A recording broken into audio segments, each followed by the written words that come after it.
ನಮಸ್ಕಾರ ರೀ ಎಲ್ಲರಿಗೂ ದ್ವಿತಿ ಲಾಗ್ಸ್ ಚಾನಲ್ಗೆ ಸ್ವಾಗತ ರೀ. ನಾನು ಇವತ್ತಿನ ವಿಡಿಯೋದಲ್ಲಿ ಹಸಿ ಬಟಾಣಿ ಕಾಳು ಉಪಯೋಗಿಸ್ಕೊಂಡು ಹೆಂಗೆ ಗ್ರೇವಿ ಮಾಡೋದಂತ ತೋರ್ಸಾತ್ತೇನೆ ರೀ. ಡೈಲಿ ಒಂದೇ ಥರ ತಿಂದು ಬೇಜಾರಾಗಿದ್ರೆ ಈ ಥರ ಹಸಿ ಬಟಾಣಿ ಕಾಳನ್ನ ಯೂಸ್ ಮಾಡ್ಕೊಂಡು ಗ್ರೇವಿ ಮಾಡ್ಕೊಂಡು ತಿಂದು ನೋಡಿರಿ. ರುಚಿ ಅಂತೂ ಸೂಪರ್ ಆಗಿರ್ತೈತೆ ರೀ. ಪದೇ ಪದೇ ಅದನ್ನು ಮಾಡ್ಕೊಂಡು ತಿಂತೀರಿ, ಅಷ್ಟು ರುಚಿಯಾಗಿರ್ತೈತಿ.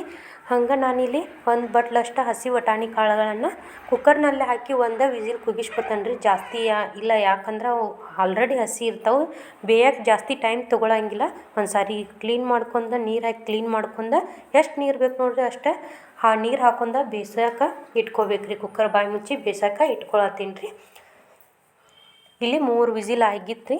ಅಷ್ಟಲ್ಲಿ ಒಂದು ಪಾತ್ರೆ ಇಟ್ಕೊಂಡು ಎಣ್ಣೆನೂ ಕಾಯಕ್ಕೆ ಇಟ್ಕೊಂಡಿನಿ ರೀ. ಎಷ್ಟು ಬೇಕು ನೋಡಿರಿ ಅಷ್ಟೇ ಎಣ್ಣೆನ ಹಾಕ್ಕೋಬೇಕು. ಅದಕ್ಕೆ ಸಾಸಿವೆ ಹಾಕ್ಕೊಂಡ್ರಿ. ಸಾಸಿವೆ ಹಾಕೊಂಡ್ಮೇಲೆ ಸ್ವಲ್ಪ ಜೀರಿಗೆ ಹಾಕ್ಕೋಬೇಕು ರೀ. ಜೀರಿಗೆ ಸಾಸಿವೆ ಎರಡು ಚಿಟಪಟ ಅಂದಮೇಲೆ ಸಣ್ಣದಾಗಿ ಕಟ್ ಮಾಡ್ಕೊಂಡಿರುವಂಥ ಉಳ್ಳಾಗಡ್ಡಿನ ಹಾಕ್ಕೊಳತ್ತೀನಿ ರೀ. ಉಳ್ಳಾಗಡ್ಡಿ ಒಂಚೂರು ಜಾಸ್ತಿ ಹಾಕೊಂಡ್ರೆ ಇನ್ನೂ ಟೇಸ್ಟಿಯಾಗಿರ್ತೈತೆ ರೀ. ಉಳ್ಳಾಗಡ್ಡಿ ಪೂರ್ತಿಯಾಗಿ ಕಲರ್ ಚೇಂಜ್ ಆಗಬೇಕು, ಮೆತ್ತಗಾಗಬೇಕು ರೀ. ಅಲ್ಲಿವರೆಗೂ ಎಣ್ಣೆ ಒಳಗನ್ನ ಬಾಡಿಸ್ಕೋಬೇಕು ರೀ. ಊಟ ಬೇಡ ಅನ್ನೋರು ಸಹಿತ ರೀ ಈ ಥರನಾಗಿ ಮಾಡೋದ್ರಿಂದ ಹೊಟ್ಟೆ ತುಂಬ ಊಟ ಮಾಡ್ತಾರೆ, ಅಷ್ಟು ರುಚಿಯಾಗಿರ್ತೈತಿ. ಇವಾಗ ನಾನು ಸಣ್ಣಂಗೆ ಜಜ್ಜಿ ಇಟ್ಕೊಂಡಿರುವಂಥ ಬೆಳ್ಳುಳ್ಳಿನ ಹಾಕ್ಕೊಳತ್ತೀನಿ ರೀ. ಈ ಪೂರ್ತಿ ಮೆತ್ತಗಾಗಬೇಕು ರೀ ಉಳ್ಳಾಗಡ್ಡಿ. ಅದಾದಮೇಲೆ ನಾನಿಲ್ಲಿ ಸಣ್ಣದಾಗಿ ಜಜ್ಜಿ ಇಟ್ಕೊಂಡಿರುವಂಥ ಬೆಳ್ಳುಳ್ಳಿನ ಹಾಕ್ಕೊಳತ್ತೇನು. ನಿಮ್ಮ ಹತ್ರ ಶುಂಠಿ ಬೆಳ್ಳುಳ್ಳಿ ಪೇಸ್ಟ್ ಇದ್ದರೂ ಅದನ್ನು ಸಹಿತ ಹಾಕ್ಕೋಬೋದು ರೀ. ನಾನಿಲ್ಲಿ ಒಂದು ಸಣ್ಣದ ಟೊಮೆಟೊ ಇರೋ ಅದನ್ನು ಸಣ್ಣ ಕಟ್ ಮಾಡ್ಕೊಂಡು ಮಿಕ್ಸಿ ಜಾರಿಗೆ ಹಾಕಿ ಅದನ್ನು ರುಬ್ಬಿಟ್ಕೊಂಡಿದ್ದೀನಿ ರೀ. ಅದನ್ನು ಹಾಕ್ಕೊಂಡ್ರಿ. ನೀವು ಬೇಕಾದರೆ ಸಣ್ಣಗೆ ಕಟ್ ಮಾಡಿ ಹಾಕ್ಕೋಬೋದು, ರುಬ್ಬಿ ಹಾಕ್ಕೋಬೇಕಂತೇನಿಲ್ಲ. ನಾವು ರುಬ್ಬಿ ಹಾಕ್ಕೊಳ್ಳೋದ್ರಿಂದ ಸ್ವಲ್ಪ ತಿಕ್ನೆಸ್ ಬರ್ತೈತಿ, ಅದ್ರ ಸಲುವಾಗಿ ರುಬ್ಬಿ ಹಾಕ್ಕೊಳತ್ತೀವಿ ರೀ. ಇಲ್ಲಿ ನಾನು ರುಚಿಗೆ ತಕ್ಕಷ್ಟು ಉಪ್ಪನ್ನು ಹಾಕ್ಕೊಳತ್ತೀನಿ ರೀ. ಸ್ವಲ್ಪ ಅರಿಶಿನ ಪುಡಿ ಹಾಕ್ಕೊಳತ್ತೀನಿ ರೀ. ಎಲ್ಲನೂ ಒಂದು ಸಾರಿ ಮಿಕ್ಸ್ ಮಾಡ್ಕೋಬೇಕು ರೀ. ಅರಿಶಿನ ಪುಡಿ ಹಾಕ್ಕೊಂಡ್ಮೇಲೆ ಇವಾಗ ನಾನು ಉಪ್ಪು ಮತ್ತು ಅರಿಶಿನ ಪುಡಿ ಹಾಕ್ಕೊಂಡು ಎಲ್ಲನೂ ಚೆನ್ನಾಗಿ ಮಿಕ್ಸ್ ಮಾಡ್ಕೋತೀನಿ ರೀ. ಸ್ವಲ್ಪ ಹಸಿ ವಾಸನೆ ಹೋಗೋವರೆಗೂ ನಾವೊಂದು 3-4 ಸೆಕೆಂಡ್ನಷ್ಟು ಚೆನ್ನಾಗಿ ಎಲ್ಲನೂ ಎಣ್ಣೆ ಒಳಗನ ಬಾಡಿಸ್ಕೋಬೇಕು ರೀ. ಟೊಮೆಟೊ ಏನಿರ್ತೈತಲ್ಲ ರೀ ಅದು ಸ್ವಲ್ಪ ಹಸಿ ವಾಸನೆ ಹೋಯ್ತಂದ್ರೆ ಆವಾಗ ಗ್ರೇವಿ ಇನ್ನೂ ರುಚಿಯಾಗಿರ್ತೈತೆ ರೀ. ಇವಾಗ ನಾನು ಸ್ವಲ್ಪ ಖಾರನ ಹಾಕ್ಕೊಳತ್ತೇನು. ನಾನಿಲ್ಲಿ ಉತ್ತರ ಕರ್ನಾಟಕದ ಸ್ಪೆಷಲ್ ಮಸಾಲೆ ಖಾರನ ಹಾಕ್ಕೊಳತ್ತೇನು. ನಾವು ಮಸಾಲೆ ಖಾರ ಹಾಕ್ಕೊಳ್ಳೋದ್ರಿಂದ ನಾವು ಯಾವುದೇ ತಣ್ಣಾದಂಥ ಬೇರೆ ಮಸಾಲೆ ಪದಾರ್ಥಗಳನ್ನು ಹಾಕ್ಕೊಳ್ಳಂಗಿಲ್ಲ. ಅಂದರೆ ಧನಿಯಾ ಪೌಡ್ರ್ ಆಯಿತು, ಜೀರಾ ಪೌಡ್ರು ಈ ಥರ. ಇವಾಗ ನಾನಿಲ್ಲಿ ಗರಂ ಮಸಾಲೆ ಪೌಡ್ರನ್ನ ಸ್ವಲ್ಪ ಹಾಕ್ಕೊಳತ್ತೇನೆ ರೀ. ಇದೊಂದು ಆಯ್ತಂದರೆ ನಾವು ಜಾಸ್ತಿ ಏನು ಮಸಾಲೆನ ಹಾಕ್ಕೊಳ್ಳೋದಿಲ್ಲ. ಈಗ ಎಲ್ಲವನ್ನು ಖಾರ ಮತ್ತು ಮಸಾಲೆನ ಹಾಕಿ ಇನ್ನೊಮ್ಮೆ ಎಲ್ಲನೂ ಚೆನ್ನಾಗಿ ಮಿಕ್ಸ್ ಮಾಡ್ಕೊಂಡ್ರೆ ಆಯ್ತು ರೀ. ಇದು ಅನ್ನಕ್ಕೂ ರುಚಿ ಅನ್ನಿಸ್ತೈತೆ ರೀ, ಹಂಗೆ ಚಪಾತಿಗೂ ರುಚಿ, ರೊಟ್ಟಿ ಎಲ್ಲದಕ್ಕೂ ಅಷ್ಟು ರುಚಿಯಾಗಿರ್ತೈತಿ. ಇವಾಗ ನಾನು ಒಂದು ವಿಸಿಲ್ ಕುಗ್ಗಿಸ್ಕೊಂಡು ಬೆಂದಿರುವಂಥ ಬಟಾಣಿನ ಹಾಕ್ಕೊಂಡು ಎಲ್ಲನೂ ಚೆನ್ನಾಗಿ ಮಿಕ್ಸ್ ಮಾಡ್ಕೋತೀನಿ ರೀ.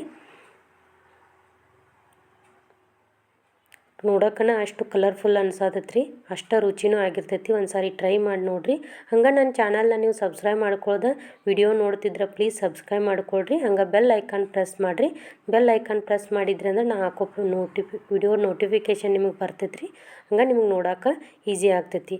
ಇವಾಗ ಎಲ್ಲನೂ ಒಮ್ಮೆ ಚೆನ್ನಾಗಿ ಮಿಕ್ಸ್ ಮಾಡ್ಕೊಂಡು ನಿಮಗೆ ಎಷ್ಟು ನೀರು ಬೇಕು ನೋಡಿರಿ ಅಷ್ಟು ನೀರನ್ನು ಹಾಕ್ಕೋಬೇಕು. ಅಂದರೆ ನಿಮಗೆ ಸ್ವಲ್ಪ ಗಟ್ಟಿ ಬೇಕನ್ನಿಸ್ರೆ ನೀರು ಕಡಿಮೆ ಹಾಕೋರಿ.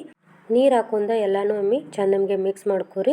ತುಂಬ ಈಸಿ ಐತ್ರಿ, ಏನು ಜಾಸ್ತಿ ಟೈಮ್ ಬೇಕಾಗಂಗಿಲ್ಲ. ಹಂಗೆ ಅಡುಗೆ ಮಾಡೋಕ್ಕೆ ಬರದೇ ಇರೋರು ಸಾಕು ಈಸಿಯಾಗಿ ಮಾಡ್ಕೋಬೋದಂತ ಬಟಾಣಿ ಕಾಳು ಗ್ರೇವಿ ರೀ ಇದು. ಇವಾಗ ಅದೆಲ್ಲನೂ ನೀರು ಚೆನ್ನಾಗಿ ಕುದಿಯೋಕ್ಕೂ ಸ್ಟಾರ್ಟ್ ಆಗೈತೆ ರೀ. ಇವಾಗ ನಾನಿಲ್ಲಿ ಸಣ್ಣದಾಗಿ ಕಟ್ ಮಾಡ್ಕೊಂಡಿರುವಂಥ ಕೊತ್ತಂಬರಿನ ಹಾಕ್ಕೊಳತ್ತೀನಿ ರೀ. ಇದು ಜಾಸ್ತಿ ಏನು ಕುದಿಸ್ಕೊಳ್ಳೋಕೆ ಅವಶ್ಯಕತೆ ಇರಂಗಿಲ್ಲ ರೀ, ಯಾಕಂದ್ರೆ ಆಲ್ರೆಡಿ ನಾವು ಬಟಾಣಿನ ಕುದಿಸ್ಕೊಂಡಿರ್ತೇವೆ.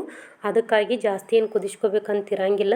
ಕೊತ್ತಂಬರಿ ಹಾಕಿ ಒಂದು 2-3 ನಿಮಿಷದಷ್ಟೇ ಎಲ್ಲನೂ ಚೆನ್ನಾಗಿ ನೀವು ಮಿಕ್ಸ್ ಮಾಡ್ಕೊಂಡು ಕುದಿಸ್ಕೊಂಡ್ರೆ ಆಯ್ತು ರೀ. ನಿಮಗೆ ರುಚಿಯಾದಂಥ ಗ್ರೇವಿ ರೆಡಿ ಆಗ್ತೈತಿ. ಪ್ಲೇಟ್ ಮುಚ್ಚಿ ಒಂದು ಸ್ವಲ್ಪ 2-3 ನಿಮಿಷದಷ್ಟು ಬೇಯಿಸ್ಕೊರಿ ಸಾಕು. ಇವಾಗ ಪ್ಲೇಟ ಓಪನ್ ಮಾಡಿ ನೋಡಿದಾಗ ಈ ತೆರನಾದಂಥ ಬಟಾಣಿ ಕಾಳು ಗ್ರೇವಿ ನಮಗೆ ರೆಡಿಯಾಗಿತ್ತು. ನೀವು ಯಾತ್ರ ಜೊತೆ ಬೇಕಾದರೂ ತಿನ್ಬೋದು, ಅಷ್ಟು ರುಚಿಯಾಗಿರ್ತೈತೆ ರೀ. ಅನ್ನ, ರೊಟ್ಟಿ, ಚಪಾತಿ ಎಲ್ಲದಕ್ಕೂ ರುಚಿಯಾಗಿರ್ತೈತಿ. ಇವಾಗ ರೆಡಿ ಆಯ್ತು ನೋಡಿರಿ, ಪೂರ್ತಿಯಾಗಿ ಬೆಂದು ಗ್ರೇವಿ ರೆಡಿ ಆಯಿತು. ಬಟಾಣಿ ಕಾಳು ಗ್ರೇವಿನ ನೀವು ಒಂದು ಸಾರಿ ಈ ಥರನಾಗಿ ಟ್ರೈ ಮಾಡಿರಿ. ನಾನೀಗ ಕೊಟ್ಟಿರುವಂಥ ರೆಸಿಪಿ ನಿಮಗೆ ಇಷ್ಟ ಆಗಿದೆ ಅಂತ ಅಂದ್ಕೊಂಡಿದ್ದೀನಿ ರೀ. ಇಷ್ಟ ಆಗಿದ್ರೆ ಪ್ಲೀಸ್ ಲೈಕ್ ಮಾಡಿರಿ, ಶೇರ್ ಮಾಡಿರಿ, ಹಂಗೆ ಕಮೆಂಟ್ ಮಾಡೋದನ್ನು ಮರಿಬೇಡ್ರಿ. ನಾನಿಲ್ಲಿ ಚಪಾತಿ ಮಾಡಿದ್ದೆ, ಚಪಾತಿಯೊಂದಿಗೆ ಸರ್ವ್ ಮಾಡ್ತಾಯಿದ್ದೀನಿ ರೀ. ನೋಡಿರಿ ಎಷ್ಟು ನೋಡೋಕ್ಕೆ ಕಲರ್ಫುಲ್ ಅನ್ನಿಸ್ತಾ ಇದೆ. ಮತ್ತು ಮುಂದಿನ ವಿಡಿಯೋದಲ್ಲಿ ಸಿಗ್ತೇನೆ ರೀ. ಅನ್ನದಾತೋ ಸುಖೀ ಭವ.